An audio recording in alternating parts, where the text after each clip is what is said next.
I was walking to shul this morning thinking about how we celebrated our final bat mitzvah or b'nai mitzvah last week, and the next bat mitzvah is at the end of August, which means that kids can come open and close the ark, and we can enjoy their presence running on the bima. So thank you to Hannah and to Aaron and to Yoni, and to Sage and Miriam earlier.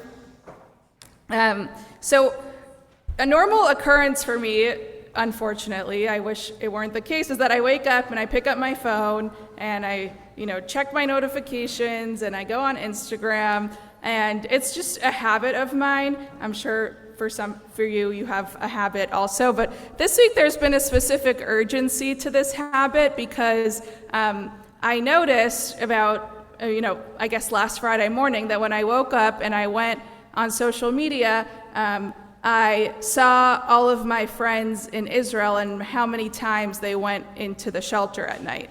And so it started to become sort of my first news source, which was checking on my friends who were in all different parts of Israel. And it was even more urgent because it would be like, did you have to go 5 times? Did you have to go 4 times? Maybe you only had to go 1 time.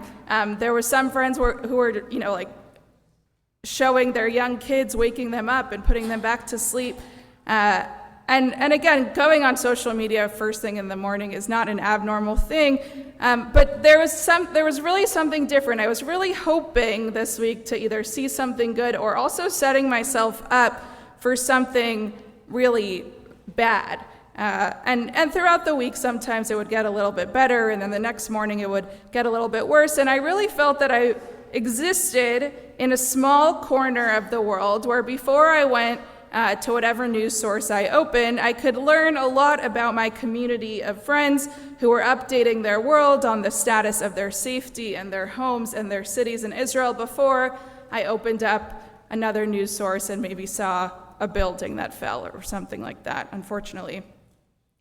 And I found myself thinking of this week's Torah portion when the spies in Shlach Lecha, when the spies see the land of Israel, there's some comments that say that sometimes they felt like grasshoppers. And I sort of felt that way this week. I felt like I was a little grasshopper going onto my little app on social media, and I felt like my world was very small. And in that smallness of the world, I knew whether my friends had gone to the shelter again 5 or 1 time. And I thought to myself, are we feeling like like maybe how the Israelites felt, or the spies felt as grasshoppers? So what happens in the Torah portion in Shlach Lecha is that 12 leaders are sent. In the Torah, it's called their anashim, their people of stature and righteousness, to do a 40-day reconnaissance journey in Israel. And they carried with them fruits and grapes and pomegranates and figs to testify to the land's extraordinary fertility. And then there's this one line about them being grasshoppers. In the Torah it says, "Vayinu ba'einenu kechagavim v'chen hayinu ba'eineihem." We were in our own eyes like grasshoppers, and so we appeared in their eyes. And so the spies didn't think of themselves as these magnificent, large people. They thought of themselves as these tiny, tiny people. A very similar feeling to how I felt when I woke up every morning this week. And there's a midrash that teaches what it actually meant that they felt like grasshoppers. So the spies said, "We felt like grasshoppers." And God said, "I'm going to forgive you for saying that. I don't believe you're grasshoppers, but I'll forgive you." But when they said the latter half of the sentences, that we appeared in their eyes as grasshoppers, that we appeared in the people who are already living in Israel as grasshoppers, God said to the spies, "How do you know? I made you, and I know how you appeared in their sight. Maybe they thought of you as angels." And so from this midrash, we learn that the spies' true sin wasn't seeing themselves as small. It was actually the assumption. How did other people see them? They assumed that other people saw them as small as they saw themselves. The spies took this internal fear and anxiety and they projected it outward, assuming that the entire world shared this very diminished view of themselves. But what's sort of remarkable is this last line of the Midrash. God suggests that maybe their enemies saw them as angels. The same people they feared might have been in awe of them. Now, I'm not suggesting that our enemies today are seeing us as angels, but I think that we ourselves often assume that others see our flaws as clearly as we do, when maybe they actually might see our strengths more clearly than we can. I think about these mornings with my phone, seeing these pictures of shelters. Some were like full apartment buildings, all storming down the apartment building. And then I actually saw one of a wedding that was happening. And instead of parading the bride and groom to the yichud room to give them their moments of peace, they were singing Od Yishama into the shelter. And I think of these moments feeling this, what they must have felt is really smallness of their own world. And so, of course, it's easy to assume that we here, all of our family in Israel are small and helpless and overwhelmed by forces beyond our control. But there actually might be another way that our friends are seeing us.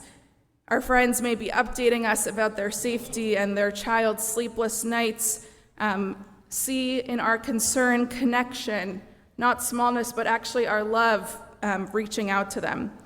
What if those who oppose us see us not as weak, but as people who refuse to abandon each other, even across the world? The spies' mistake, it wasn't their fear. It was assuming that their fear defined how the others saw them. But we'll never really know how we appear in others' eyes, and we only know the story that we tell ourselves. And this sort of brings us to the heart of our challenge today. When the world feels overwhelming, when we're scrolling through news of missiles and shelters and sleepless children, when we feel the smallness of our own corner of our world, how do we see ourselves? Do we see ourselves as grasshoppers, or do we remember something else? The Torah gives us an answer to this through the voices of Caleb and Joshua, the two spies who saw the same reality as the other 10 spies, but told a completely different story.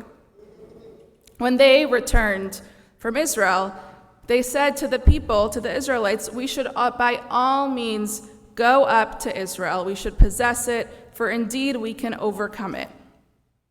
So what did these two see that the others missed?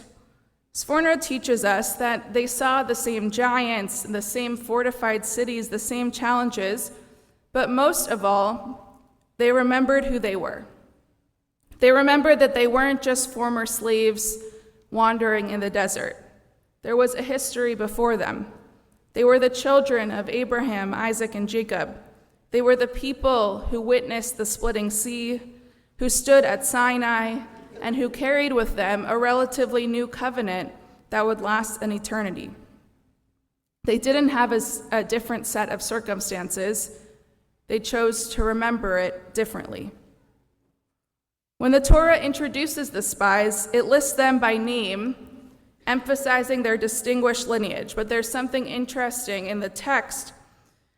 The text tells us that Moshe renamed Hosea with a yud as Yehoshua, Hosea with a hey as Yehoshua with a yud, invoking God's name, this yud, invoking God's name. And Rashi says that Moshe prayed in renaming Joshua, may God save you from the counsel of the spies.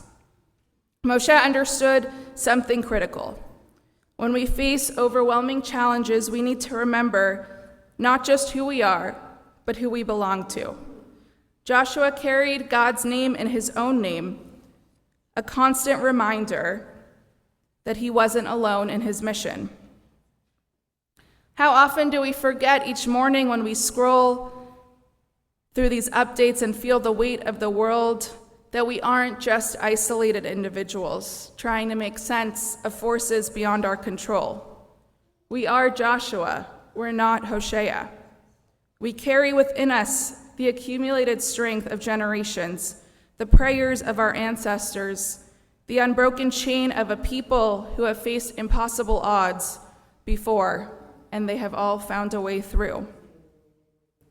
The Talmud teaches that this generation of spies is called a dor de'ah, a generation of knowledge.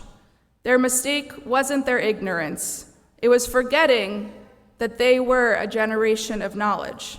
They had all the information they needed. What they lacked was spiritual courage to act on their highest understandings of themselves. So when the Israelites finally enter the land of Israel, 40 years after the spies' mission, under Joshua, under Yehoshua's leadership, they face the walls of Jericho. The strategy isn't military might. It's something much more profound. They walk around the city 7 times. They carry an ark. They blow shofars until the walls of Jericho come tumbling down and they're able to enter. And it wasn't just about ancient warfare, it was about the power of persistent presence, of showing up day after day with faith, even when the walls seem impenetrable. Sometimes the most revolutionary act is simply continuing to circle, continuing to blow the shofar, continuing to carry our sacred mission, even when progress seems impossible. And when I think about those friends updating us from shelters, they're doing exactly this, showing up day after day with updates that say, we're still here, we are still connected, we are still a people. It's a persistent presence, a daily act of witness and connection, our own form of circling the walls of Jericho. And this teaches us something profound. The journey is going to transform us. The journey that we are on is going to transform us. We are not yet sure of its destination. We probably will reach for our phones for many more mornings, worried about our friends, concerned about the world. We are on a sort of reconnaissance mission, like the spies. We're scouts trying to understand, what is the world we're living in? What kind of people are we called to be in response to what we're going to see? The spies have a lesson to teach us here too, and that is that they brought us fruit, evidence of the land's abundance, even as they counseled against entering it. They couldn't help but witness the goodness that they had seen, even as they were overwhelmed by challenges. This is perhaps the most human thing about their story. They simultaneously saw blessing while they were afraid. They witnessed abundance and doubt and our worthiness to receive it. This reminded me of a teaching as I was thinking about all of our kids who are about to go off to camp and thinking about all of the counselors that won't be there from Israel, that next Friday night they'll be in their chadar ochels or in their dining rooms shouting the words, Kol ha'olam kulo gesher tsar me'od. The whole world is a very narrow bridge, and the main thing is to not be afraid at all. And I was thinking that as they sing these words, that I hope for a different meaning. I hope that they don't eliminate fear, but I hope that they not let fear be the main thing. I hope that the fear isn't the dominant voice in their internal narrative, in our internal narrative, the lens through which we see ourselves and our possibilities. As we continue to wake up each morning to news of escalating tensions, as we continue to check our friends on our friends and family, and as missiles fly, we're going to be holding our breaths. But we also face the same choice the spies faced at the border of Israel. We can see ourselves as grasshoppers, overwhelmed by forces beyond our control, reduced to anxious observers of a story that is too big for us to influence. Or we can remember what Caleb and Joshua knew, that we carry within us something larger than our fears, something connects us across oceans and generations.